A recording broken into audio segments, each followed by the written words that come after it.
This is Old Times is Not Forgotten. Let's read an old newspaper together. Today, we're reading the St. Paul Dispatch, and the issue is Wednesday, December 22nd, 1926. During the time of this newspaper, Christmas was only 3 days away. Santa to have biggest party for farewell. When Santa Claus leaves St. Paul Christmas Eve for his round in the world flight, he is going to receive one of the greatest farewell ovations ever given a visitor in the Christmas city, according to advance indications. Arrangements are being made for a brief but elaborate program at the auditorium. Promptly at 6:30 p.m., Santa will drive his 6 reindeer on the stage, while a 40-piece band supplied by the Musicians Union and led by Tony Snyder will play Jingle Bells, Santa's favorite song. There is much speculation as to whether his reindeer will soar up in the air from the stage or dash out one of the doors, or just what they will do. Santa only smiles when asked and winks at Blitzen and Vixen. Blind Man's Buff. Remember the game? A handkerchief over your eyes, your hands searching for someone, feeling blindly over features your eyes could so easily know. It seems foolish, deliberately to blindfold yourself and go searching.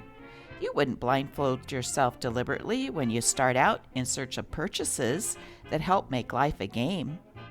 If you read advertisements first, you are spared the doubts and mistakes. Advertisements take the handkerchief off your eyes. They equip you with keen vision.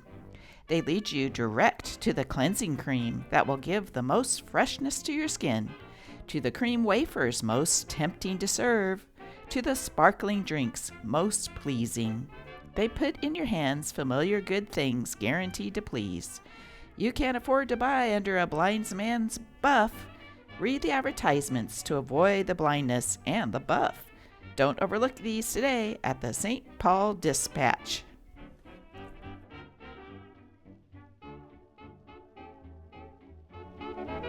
Lady Charlotte Chocolates, a beautifully designed metal box, present an assortment of chocolate-covered nuts, creams, and vanilla creams with pecans, walnuts, and nougats. 1 pound box, $1.25.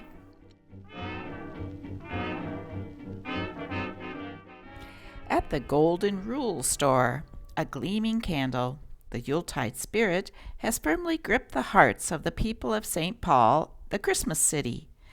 As of yore, lighted candles will cast their soft, mellow beams through friendly windows of St. Paul homes on Christmas Eve. Red candles at 5 cents, 10 cents, and 25 cents.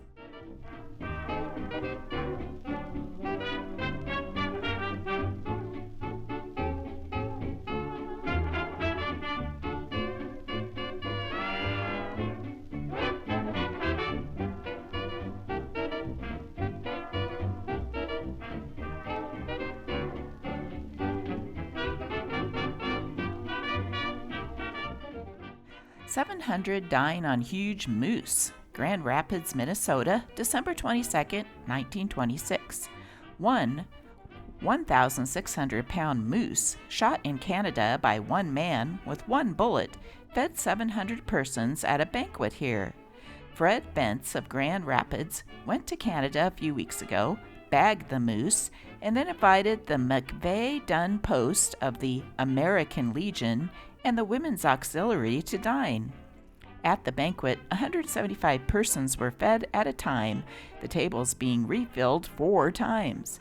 The only requirement set by Mr. Bentz in giving the free food was that the guests should be more than 16 years old. Does anybody out there know if people can still eat moose? And if they do? Rare red diamond found, New York. A fine specimen of the rare red diamond has been found at the Star Kimberley mine in South Africa, according to the Engineering and Mining Journal. The stone was discovered in the alluvial river diggings of the mine. The red diamond is somewhat like the ruby in color and will probably command a price of $600 to $750 a carat. It was cut into a flawless stone about 6 carats in weight. This diamond is now in a museum in South Africa, and it's called the Kazanjian Red Diamond, and was even once owned by Hitler. Now it commands the price of $50 million. This next article contains a little bit of 20s slang. It's the term Purity Squad. It was a department of the police that took care of vice. Police host to chef who creates auto sandwich with Purity Squad car on top. The automotive conveyance of St. Paul's Purity Squad, the component parts of which are Detective Henry Cummings and Joseph Puglisa, was unwittingly made into the upper half of an automobile sandwich on 6th Street between Wakuda and Rosabelle Streets at 11:30 p.m. Tuesday. A. Lyle Mallory was the chief who maneuvered the automobiles into sandwich form, police charge. He was going west on 6th Street, which was quite all right, but he was driving on the wrong side of the street, which was quite all wrong. A car driven by V.A. Zabel going east on 6th Street attempted to pass Mallory just at the spot where Detectives Puglisia and Cummings were parking their car. The result was a close embrace of all three machines. The Purity Squad car escaped with slight abrasions and contusions. The middle car was stripped of its fenders and running boards, and Mallory's car escaped injury. But Mallory was arrested for being the moving cause in an accident and then released on $50 bail.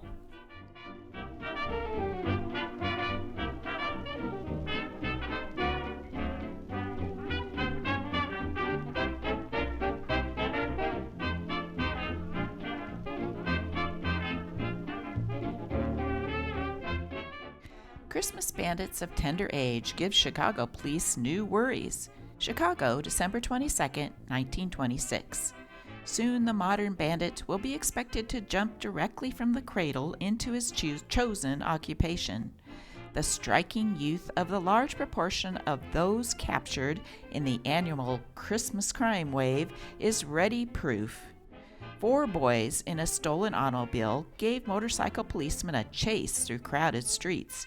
2 of them are shot. When captured, 3 of them are found to be 13 years old and 1 16. I think these boys are going to get coal in their stocking.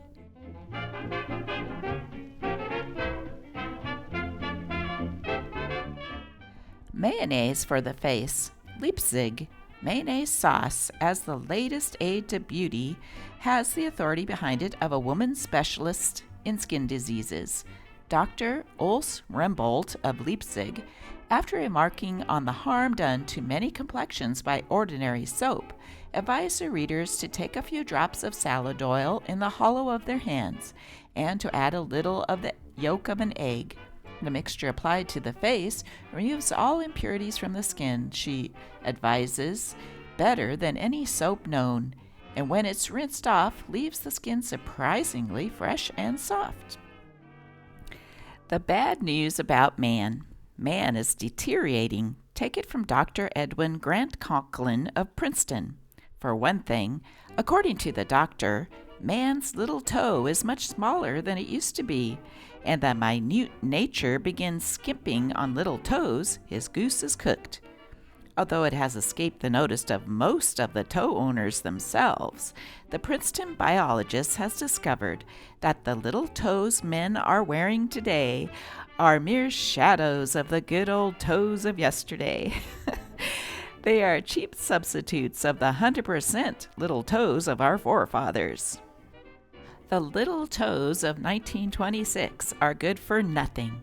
Not a half-dozen men in this country today can pick up a needle, grasp a pair of shears, or grip a pen and sign a check with them, it is said. How many men, or even women, of your own acquaintance do you know whose little toes are more than mediocre? Not more than 1 or 2 at most. It's positively depressing.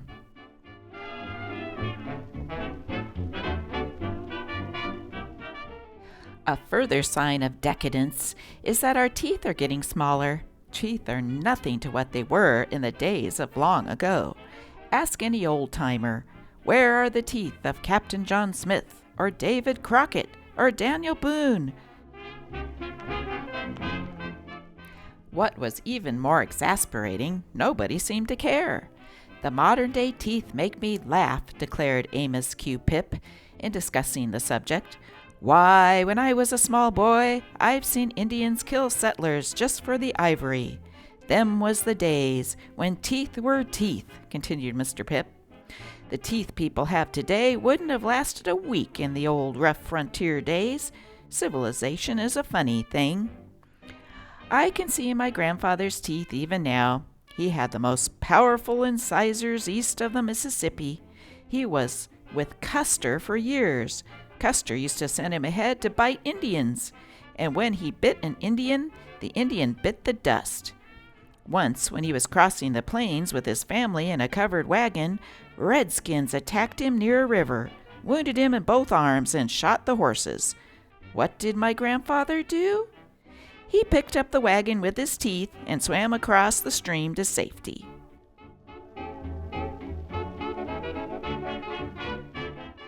Well, thanks for watching. Don't forget to catch my next video where we will read more newspapers together.